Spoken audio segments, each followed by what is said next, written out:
Jean-Robert ici parle Akena Kolukama Goda Musikate. Donc c'était un monsieur qui avait tout était à côté de lui, à sa portée, tout. Donc c'était un monsieur, il sort avec son peignoir, et à Outkola na nubutu na moi c'est mususu, tant ali azana poto, godé pa kei, baba ase milan pe ba kei, hein. C'est-à-dire il se réveille avec une autre femme la nuit, le matin c'est lui qui choisit. Il fait son choix.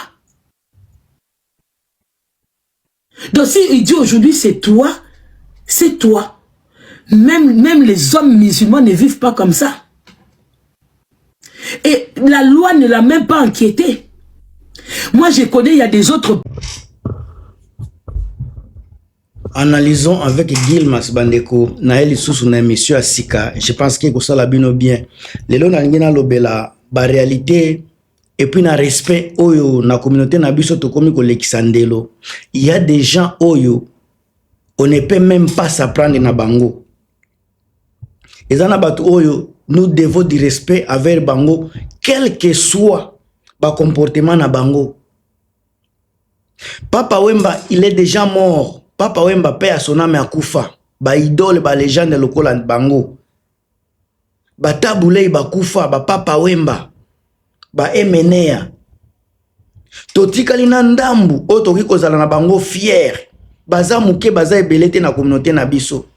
Lelo totikali na papa ya mukolo na nini na kombo ya Koffi Olomide. Tozana banyoka longo. Banani evoloko. Ce sont des vieux qui restent là au toza ko devoir ba respect. Bangonde ba minda ba lumière. Oto ikos lobela ke bango ba sala quelque chose. Basana ba référence na kati ya musique ya Congo. Mais comme ezoyo nga personnellement nazoyo kasoni. Tango nazomona depuis na koma depuis makambo ya réseaux sociaux zalaka. Mutu na mutu zalaka na ba pasha na ye. Mais il faut que zalaka na ba limite. Niveau ya Mama Congo envers Koffi Olomide. Question moko nazolinga komituna.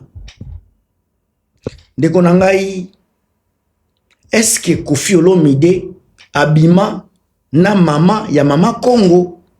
Koffi Olomide abima na Mama Congo ou bien futa ye nyongo to na yebite soki nini zawana parce que toutes les choses oyo Koffi asalaka ezalaka toujours mabe na miso ya Mama Congo. Même mariage eza toujours mabe. Toutes les choses, nyonso, musique mabe, conseil, nyonso ezalaka mabe. Mama Congo, elle s'est donné l'audace à kozala adversaire juré, soit ennemi juré ya Koffi Olomide. Koffi Olomide akoki kozala na ba comportement na négatif parce que aza être humain. Comme Mama Congo peut avoir un comportement négatif, attaque être humain. Mais Koffi Olomide, au-delà de être humain, aza icône. Yamboka Nabiso. Aza légende, qu'on level ou pas, Yamboka Nabiso. Ba Youssou na kati Yamboka na bango, bazaka pe na ba délire na bango. Mais bimaka libanda te pourquoi? Parce que ba Sénégalais bayebi ko se contenir bayebi nini ba koloba nini ba koloba te pona papa wana ba Salif Keita bazana ba défaut na bango baza baza parfaité même banani ba Alpha Blondy bazana ba défaut na bango mais ba ivoiré jamais ba koya ko sala ba clash na batuana parce que batuana baza hors commun pona bango. Ce sont des gens qui ont vécu, ils ont laissé des traces, ils ont montré les chemins. Baza déjà ba papa bazana ba petit enfant, il faut ba pesa bango respect. Mais na mboka na biso soki toyoki batu ya 20 ans baza ko sala clash avec Koffi Olomide, ba jeune o bazana Congo bazangi bilei ozoko comprendre que baza ko tinda bango pe bazolinga babimisa mutu par tous les moyens pour bazwa quelque chose. Ozako toki ko comprendre bango mais mutu lokola Mama Congo afana na poto banda combien de temps. Toki ko comprendre situation na ye na ba jeune on bazana Congo te. Une dame qui doit avoir de la maturité, non, malgré que ceci c'est fait, Kofi reste. Kofi a sa place na yangoyo. Comment expliquer moi si ya Kofi? Moi si ya Kofi. Pour Kofi, moi si ya Kofi, makambu ya Kofi nyoso, ya mabe kolata moi si ya Kofi. Comment expliquer biloko wana? Kofi yango bandeko. Conflit yango, soki boza na conflit na Kofi. Kofi yango za sur tous les plans. Donc Kofi azana likambo ata moko ya bien te. Oya koki koloba, awazo sala bien. Même kobala mwasi. Ko eza problème pour na mama Congo kobala mwasi, c'était problème. Mais au juste nga naza komitu na bino batu boyebi histoire ya mama Congo na Kofi Olomide. Est-ce que mama Congo ayaki koluka libale pa Kofi aboya ye? Est-ce que Kofi asala cour na mama Congo azaye kolinga mama Congo nini nde sala ube babotola mwana donc nini nde salema? Nini ya mabe oyo Kofi asala na famille ya mama Congo oyo tindaka mama Congo ala kisapena ke pona ye Kofi Olomide c'est mauvais. Tango na lobaka mentalité ya Congolais eza na koloba mentale na bango na lobaka presque 3/4 ya peuple congolais baza mentalement malade. Batu bachila kanga tembe. Les gens qui ont vécu en Europe, les gens qui vivent en Europe, en Occident, pendant plus de 2-3 décennies, bazako se comporter na mutu azana 1 à 5 ans na poto. Comment expliquer biloko ndenge wana? Mutu lokola soki Alexis aya afinga Kofi, mama Congo pe azako ya kofinga Kofi. Regardez, Alexis azako na poto, ça ne fait même pas 5 ans, azako ya kozonga 5 ans. Mama Congo fandaka na poto pendant combien d'années? Mais azua ebonga kaka ya kofinga ka Kofi. Yena soki bati Alexis na mama Congo baza ndenge moko mentalité moko pona kolobela Congo pona kusala nini chronique ya musique ndenge moko kofinga ka pona bango Kofi le mauvais. Toki kolinga toki kosuana toki kosala makambu nyonso. Mais Kofi, il reste notre légende. Tolinga ngote, il est légende. To sepela nangote, aza icône na musique na biso, mboka na biso. Aza référence.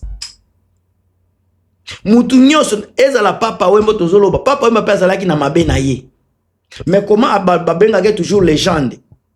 Azalaki pe na bana libanda. Il n'a pas fait grand chose na kati ya musique, papa wemba n'a même pas fait grand chose par rapport à Kofi. Mais asala pe ba dégâts na basi, asala ba dégâts ebele, mais il reste pas par baza ko pesa respect. Pourquoi Kofi Olomide nde makambu na eka ke kolata kae ya eloko encore Kofi c'est un homme selon ngai. Azana grandeur, capacité ko senga pardon oyo ba musicien bele batikala ko senga te. Mutu lokola JB abimana mwana ya 13 ans, mwana ya 11 ans. Azobota na mwana ba 16 ans. Atikala jamais ko senga pardon, jamais. Mais Kofi Olomide abeta mwasi soki na Kenya. Maleka na télé ko senga batu pardon. Les gens accepté soki mama Congo ipona ye ekotika la éternel makambo ya mabe. Tapi pona mama Congo. Makambo ba séquestration ya ba danser soki na poto. Basi ba akita Kofi Olomide. Soki pona bino ekotika la toujours bongo, mais Kofi a déjà makambo neza révolu, azana makambo susu. Soki bozo lingate sindi babale aza mwana musala. Bino na bafam na histoire ya monde, est-ce que Sindi aza mwasi ya liboso kozala mwana musala azwa pe bokonzi? David kaka bino bat bosomba ka botanga ka Bible ba chrétien. David azala ka roi ya David wana. Azala ki donc mokengeli pati. À un moment donné, il a vécu na ndaku ya roi ko betela keka musique tango aza kolia. Donc mwana musala azana te esclave, roi Saül aza kolia yazo beta musique. Mwana musala, mais il est devenu roi. Baza ebele ba barene soki Esther wana otali ba histoire na bango bazala eloko te, bakena bakoma barene, basala eloko te na vie, mais bakoma barene pourquoi? Comportement na bango. Bizaleli na bango komisa bango ba place wana. Na ba mela sokutu ba mona lo la grâce ya ba comportement. Mutu lokola Esther na Bible. Na bitumba Jericho soki Jericho Esther na Bible. kaka ko sauver ba espion kaka acte wana ya malamu e sauvaye sika Cindy Leker Cindy oyo ayaki mwana musala azaki musicien bongo Fofali ayaki lokola nani mwana musala Savane de Picho ayaki lokola mwana musala Soleil Wanga Basam Chitu bangotu ezala bangotu bayaka ba orchestre lokola bana misala.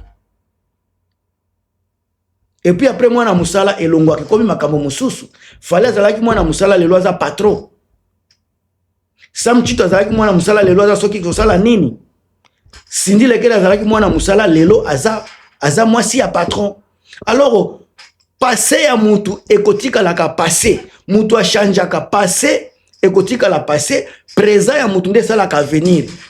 Tangu Cindy azalaki na Kofi azalaki ku travers na Kofi comportement na ye bizaleli na ye chance na ye destiné na ye mutu sala azala na Kofi Olomide o eza chance ya mundele destiné sala ke Kofi akutana na Cindy Leker avenir mutu atamoko te ayeba ke lelo Cindy akozala mwasi ya Kofi Olomide mais za destin ya Nzambe mutu sali bongo soki mama Kongo akolela ko panza bilamba ko pasuka na ba matama ne wana pasuka mama Cindy akotika la mwasi ya Kofi Olomide bolo bakeza ba je eza mise en scène oyo tomoni yango tozolobela babali te babali eza mise en scène boyebaki yango ndenge ni keza mise en scène ba spéculation ya ba analyse na bino mais oyo biso toza komona yango tozoloba Kofi abali mama Olomide oyo bokolinga oyo bokolinga bakosepela na makambo naza koloba oyo koyina pe je m'en fous mais réalité ezaka ka mama Congo il faut yeba ko se retenir il faut yeba ko mesurer pe ba makambo tout n'est pas mauvais pas ya Kofi Olomide il y a personne oyo ezalaka na mabe kaka ezalaka pe na makambo ya bien mama oyo soki mama Congo yepe azana makambo ya mabe kaka te azala pe na makambo ya bien. Alors soki ye makambo ya mabe ezali ya bien pe eza il faut yeba ke epa ya Kofi Olomide ya bien ezali ya mabe pe kozala. Pourquoi sika ya mabe ka nde alobaka ya ata moko ya bien te acharnement yango eza cause na likambo nini. Irene Mabweni na pesi mbote ya trop a plus.